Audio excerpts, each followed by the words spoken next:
se o efeito suspensivo não sair, muito provavelmente o Flamengo vai suspender o contrato do Gabriel, né, Mauro?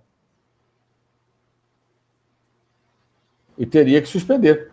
Não tem cabimento você ficar pagando salário para um jogador que está 1 ano suspenso, e suspenso por uma decisão dele, por uma atitude dele, né?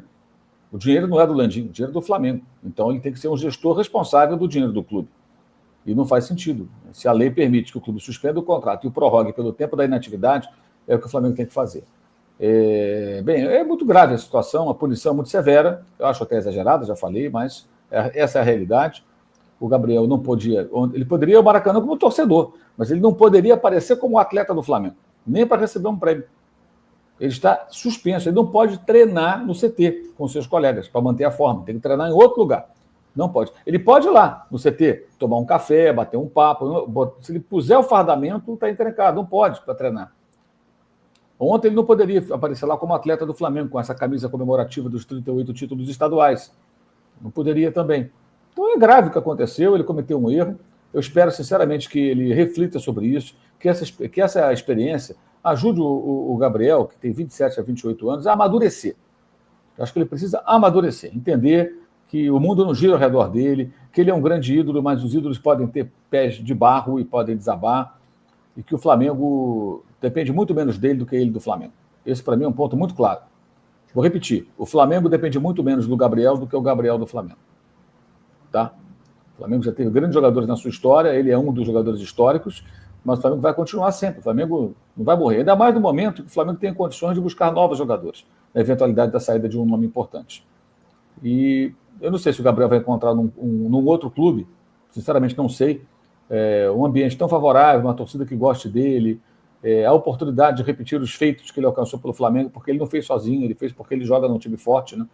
Ele chegou justamente no momento que o Flamengo contratou grandes jogadores, colocou um grande treinador para comandá-lo, que foi o Jesus de 2019, e ele respondeu muito bem.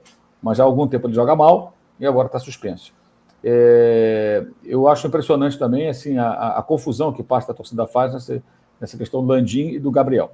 O Landim é um dirigente que pode ser criticado por várias coisas. Né?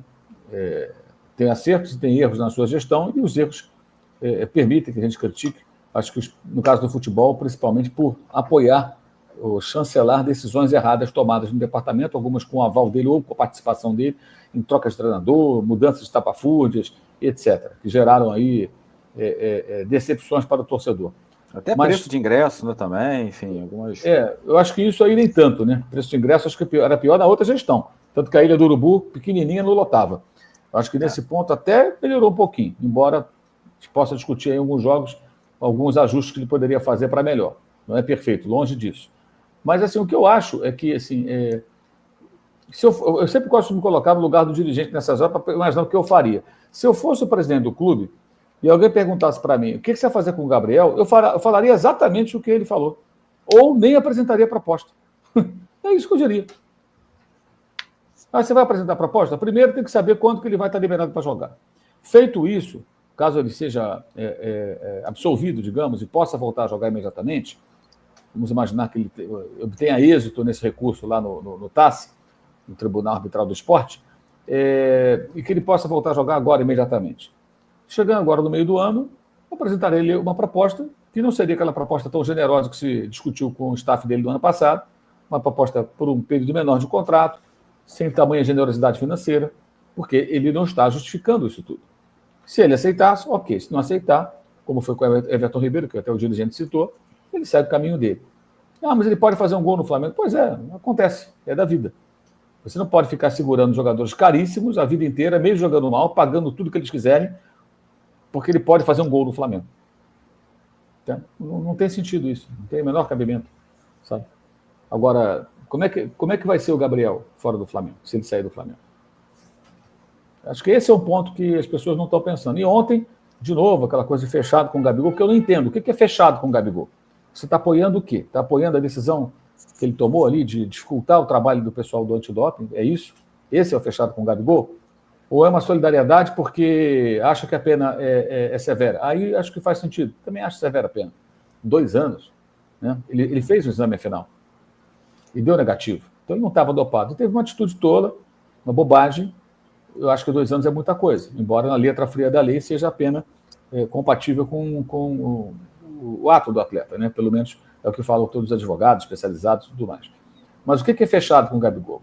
Apoia-se o quê? A atitude que ele teve? Ou querem a qualquer custo que renove o contrato? As condições apresentadas no ano passado eram absolutamente inaceitáveis do ponto de vista do clube. Não, eu não sei como é que pode o dirigente, no caso foi o Marcos Braz, o departamento de futebol, negociar com um jogador em baixa um contrato de 4 anos, com aumento de salário, luvas e etc. Não tem cabimento, gente.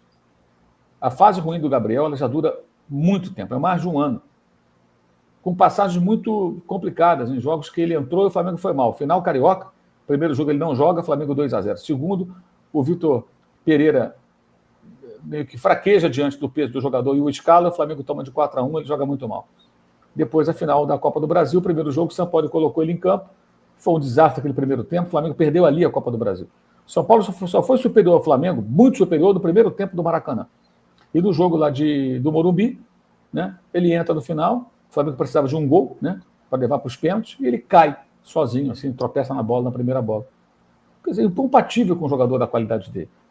Então, por que essa fase ruim? Cabe a ele descobrir, cabe a ele treinar, voltar a jogar bem.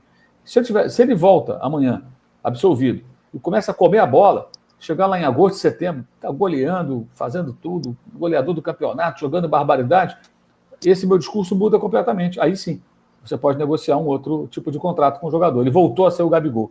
Enquanto ele for o Gabi, Lil Gabi, essas coisas, realmente não basta. O interesse do clube em primeiro lugar. Isso se chama, na minha visão, relação profissional. Então, quem pede profissionalismo e fora Marcos Braz, hashtag fora Marcos Braz, né, não pode defender esse tipo de coisa. E tem gente assim, fora Marcos Braz, fora Marcos Braz. Ah, não, fechado com o Gabigol. Eu não entendo. Eu acho que é perfeitamente razoável você pedir fora Marcos Braz e reivindicar uma gestão profissional. Mas numa gestão profissional, gente, um jogador que dificulta a realização de um exame de doping, como foi relatado, e ganha uma punição, ele não vai ser perdoado pelo clube, ele vai ser cobrado pelo clube. E como eu disse já em outra ocasião, esse fato, na véspera de uma final, evidencia também a falta de comando do departamento de futebol. Porque isso não deve ter durado 1 minuto. Imagino que esse processo levou um tempo. Ele vai, ele volta, ele pega o vidro, vai no banheiro. Não teve um chefe, um gerente, um dirigente para chamar a atenção do jogador. Ô, Gabriel, vai lá agora e faz esse exame. Ah, que não sei o quê. Vai lá agora, eu estou mandando você fazer o exame. Aqui tem uma hierarquia, você tem que fazer o exame, como todos os atletas do Flamengo têm que fazer o exame. Não me arrume um problema com o doping, que é problema para você e para o Flamengo, se você não puder jogar. Como é? E se ele entra em campo ontem e faz o gol, e não o Bruno Henrique? Não é? E se ele entra em campo lá, ao invés de improvisar o Bruno Henrique de centroavante, o tivesse do banco, lá em Bogotá, ele entra e faz o gol da vitória contra o Milionários. Você pode imaginar 1000 situações, a redenção dele, a volta do Gabigol. Mas ele não pode entrar em campo porque ele está suspenso. E por que ele está suspenso? Alguém divide com ele essa responsabilidade? Alguém mandou ele fazer isso ou orientou a fazê-lo? Então, gente, não dá. Tem que ser profissional mesmo. Não dá para ser profissional na hora de pedir a saída do dirigente e depois não ser profissional na hora de você avaliar a situação de um jogador que está desfalcando do clube por conta de uma tolice que ele cometeu. Repetindo, espero sinceramente que ele amadureça a partir daí. Não sei se vai acontecer, mas acho que é uma ótima oportunidade para o Gabriel botar a mão na cabeça e falar, cara, que bobagem que eu fiz, né? E mudar a sua conduta a partir de então.